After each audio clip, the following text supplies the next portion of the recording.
Assalamualaikum warahmatullahi wabarakatuh. Perkenalkan, nama saya Tirta Audriandina dengan EPM 21412046 dari kelas akuntansi 21A. Di sini saya akan menjelaskan tentang kepemimpinan dan manajemen konflik. Manajemen konflik dan kepemimpinan penting untuk mempertahankan keharmonisan dalam organisasi. Dalam presentasi ini, saya akan membahas berbagai taktik dan strategi untuk mengembangkan keterampilan kepemimpinan dan manajemen konflik. Konsep kepemimpinan dalam manajemen konflik yang pertama adalah kepemimpinan individual. Memiliki kemampuan untuk mempengaruhi orang lain dan mengarahkan pada tujuan yang positif dalam mengatasi konflik baik dengan cara persuasif maupun otoritatif. Yang kedua ada kepemimpinan tim. Membangun kepercayaan dan kerjasama tim, mengatur dan memanfaatkan potensi setiap anggota, serta memperkuat hubungan antara anggota tim dalam mengatasi konflik. Yang ketiga ada kepemimpinan pelayanan. Kepribadian dan karakter seorang yang paling menguntungkan dan menumbuh kembangkan sikap tampak menguntungkan pihak lain. Dampak konteks manajemen konflik, taktik ini mampu meredakan situasi konflik dengan cara yang damai dan efektif. Strategi selanjutnya ada strategi manajemen konflik. Yang pertama ada pendekatan kompetisi. Saling bertolak belakang dalam memperjuangkan posisi sendiri tanpa kompromi pada nilai atau tujuan yang berbeda. Yang kedua ada pendekatan kolaborasi. Mencari solusi dan mengikuti kepentingan masing-masing pihak dalam mencapai tujuan bersama. Yang ketiga ada pendekatan menghindari dan menunda konflik hingga situasi atau sikap menangani konflik. Yang keempat ada pendekatan akomodasi, kemampuan untuk menghargai kebutuhan pihak lain atau kepentingan yang berbeda dalam sebuah konflik. Selanjutnya ada pengembalian keputusan dalam situasi konflik. Yang pertama ada identifikasi masalah. Nah, proses mengidentifikasi akar masalah yang terjadi dari sudut pandang objektif. Yang selanjutnya ada peluasan wawasan. Mereka memperluas wawasan untuk mengatasi banyak masalah yang lebih besar lagi. Yang ketiga ada membangun kriteria evaluasi. Pemilihan kriteria evaluasi melalui pemikiran kritis berdasarkan pada penilaian fakta dan bukti yang ada. Yang keempat ada tentuan solusi. Memilih solusi dengan fokus pada tujuan yang sama di antara konflik yang ada. Selanjutnya ada teknik negosiasi dalam manajemen konflik. Yang pertama ada persiapan, terus persyaratan, terus bargaining, dan berakhirnya negosiasi.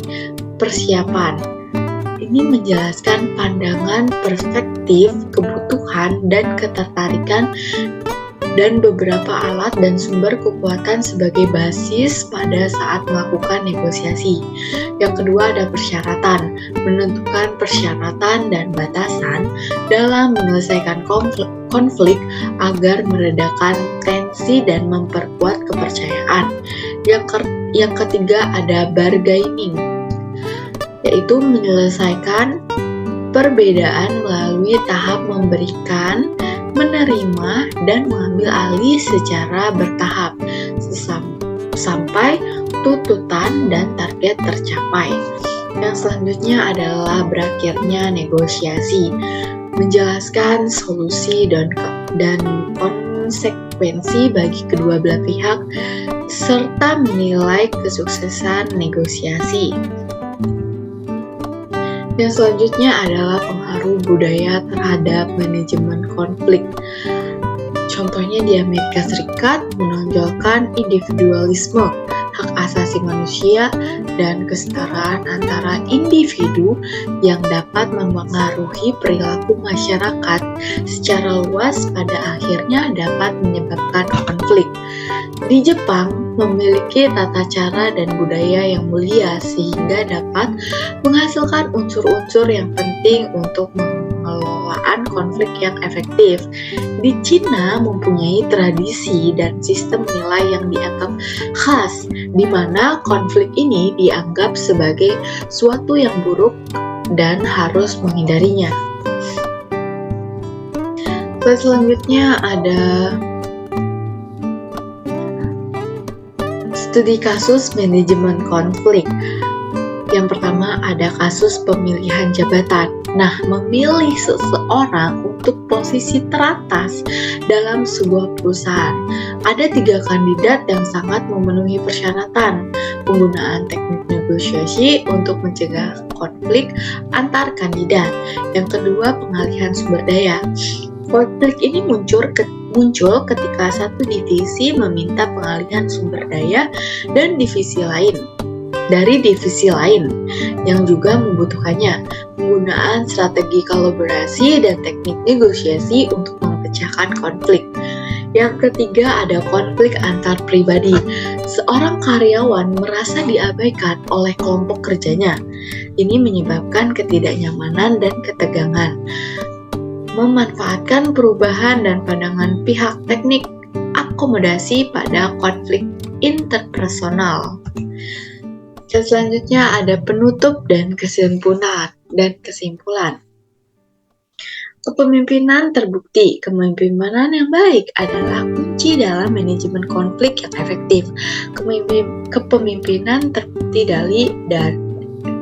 dapat memimpin pegawai, mengembangkan keterampilan, mendukung keputusan dalam mengatasi konflik atau kesalahan, dan membantu dalam pengembangan pola pikir yang positif. Yang kedua ada memperhatikan lingkungan budaya. Memahami dan memperhatikan lingkungan budaya dalam sebuah perusahaan adalah hal yang paling penting untuk mengelola konflik dalam lingkup organisasi. Hal ini memungkinkan kita untuk membangun strategi yang strategis dan mengatasi konflik yang muncul dengan lebih efektif. Segitu saja presentasi yang dapat saya sampaikan. Bila ada salah kata atau kurang pemahaman yang saya lakukan, saya mohon maaf karena saya masih belajar.